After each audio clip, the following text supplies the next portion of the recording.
As the prophet of esports, I rely on trustworthy and meaningful data every day.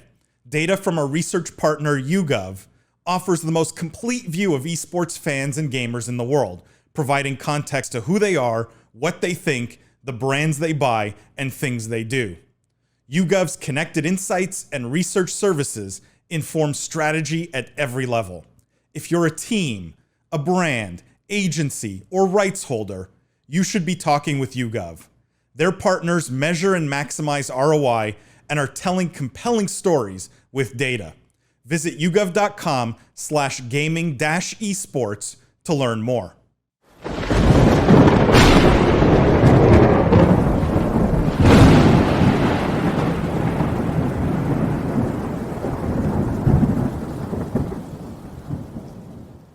Upper Deck in the news. So makers of trading cards, Upper Deck launches official Call of Duty League trading cards. Not much more to that. It's a line of esports trading cards.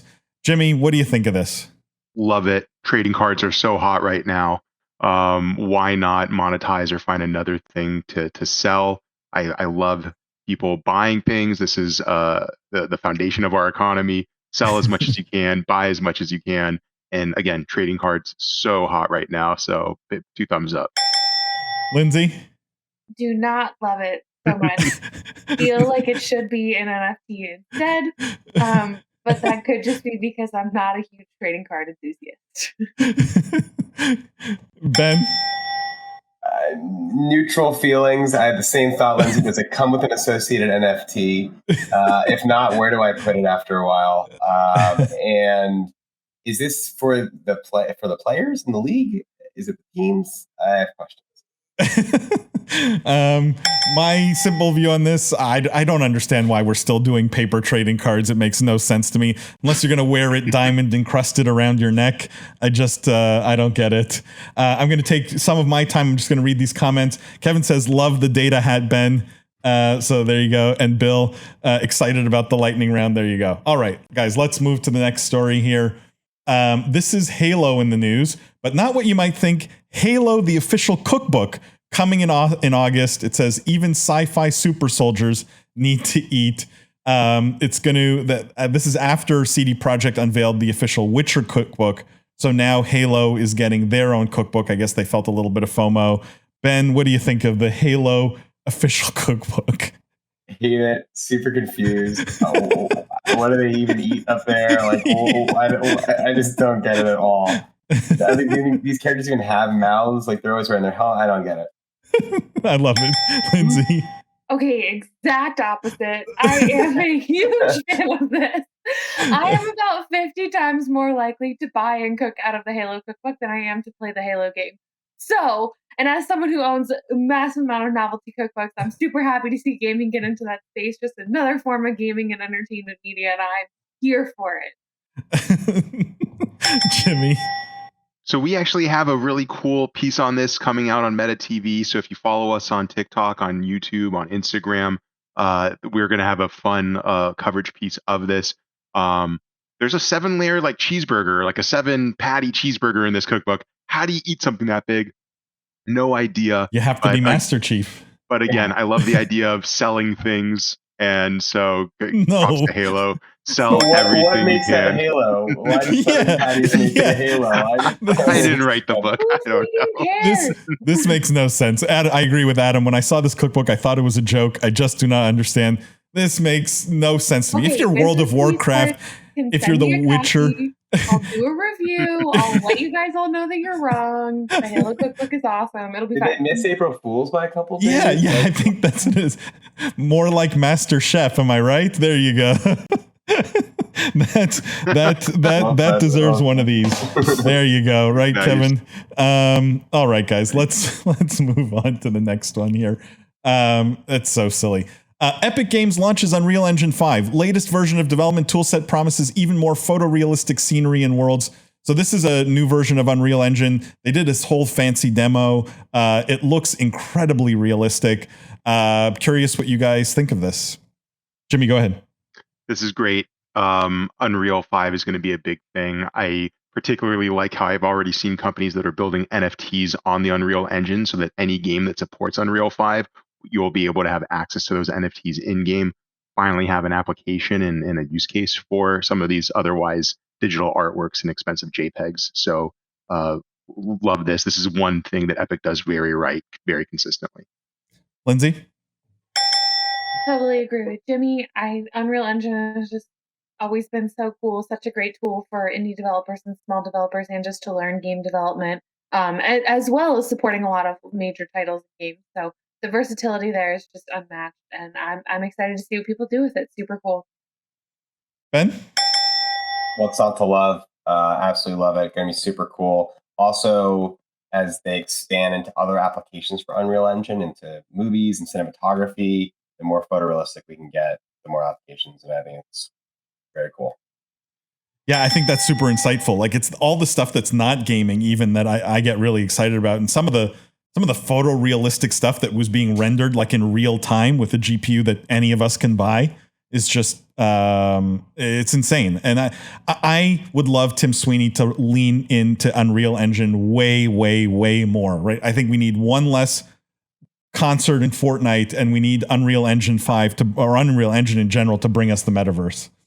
Hardware Barbecue says, I'm looking forward to how devs use Unreal Engine 5. I agree, Hardware Barbecue. It'll be exciting to see what people come up with. All right, guys. This one is Twitter. This is Twitter sharing new data on the evolving gaming conversation. And I want to highlight the couple of most tweeted about things here. So most tweeted about games. Let me just give you the top 4 or 5 here. Genshin Impact 1, World 2, Ensemble Stars 3, Play Apex 4, Final Fantasy number 5. Most tweeted about esports teams globally. It was Loud GG 1, FaZe Clan, Fnatic, Pain Gaming BR, and Carmine Corp. That's 1 to 5. And most tweeted about esports players globally, Fallen CS, Nobrew, Reckles, Tens Official, and Mixwell. Ben, I can bring any of these up for you if you want. If you want to comment on one specific one or have general thoughts on this. I mean, this is global data, right? Yes. Yeah. I mean, just kind of puts America in its place, right? Like, so much more conversation and things happening than we are paying attention to in our Twitter feeds. So I haven't even heard of like half of these things. Exactly. There's some of these teams that, like, what was the number 1 team? I don't even think I'm familiar with them. Yeah, Loud GG. I guess I've heard of them, but pretty surprising. Great for the esports industry. Just goes, I think it shows its scale in a kind of a roundabout way. Yep. Lindsay? These are always really fun, but I don't know how much weight I put into them because Twitter is just so much different than real life. Yeah. That's not to say that these are valueless. They are interesting, and it's fun to see how trends change year to year. But I also just always wonder, how this translates into dollars and ROI and all of that stuff. That being said, still fun. Love to see these lists. Super interesting trends and stuff. Jimmy? It's funny actually, because I think there was a similar list here with a focus on US, and Xset was on that list. So we were super thrilled with it. We were circulating it all over our LinkedIns and everything. I think this honestly highlights the importance of working with someone like Ben, a partner like YouGov, where you can get data similar to this, but with deeper insights and understanding, and not just limited to Twitter, and not just, there's just fewer questions, and there's greater confidence, I think, in what the product is. Not to discredit this at all. It paints a very narrow picture, and I want to know more, right? It honestly gives me more questions than it answers, but it's a great pat on the back for everyone that made the list nonetheless.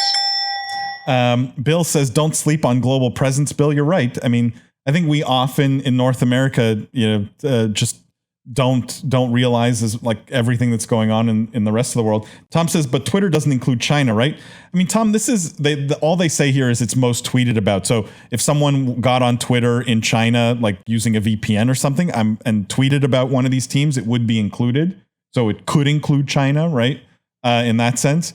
I just think this kind of study is a little bit worthless because there's nothing you can do with this data, right? It's other than for us to talk about it on the show. There's nothing you can really do with it. And Twitter's just such a one slice of the pie. And I don't think it's representative of the whole pie. Like just personal experience with Twitter tells me that most of this data is not not that useful from a business perspective. It's interesting to talk about, but not that useful from a business perspective. I mean, I had one counter there. Yeah, go ahead.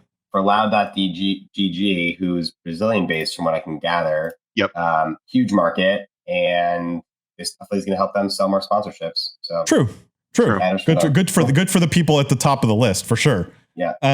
Hardware Barbecue says these numbers look good in a media kit. That's for sure. Yeah, there you go. Agreeing with Ben 100%. All right, guys, the last story here. Saudi Arabian electronic gaming development company now holds 96.18% stake in SNK. So this is a company I don't think anyone has really heard of. They were buying shares of SNK. They wanted to become a majority shareholder. SNK makes fighting games. So King of Fighters 15, their most recent game. So this is Saudi Arabia buying up more gaming companies.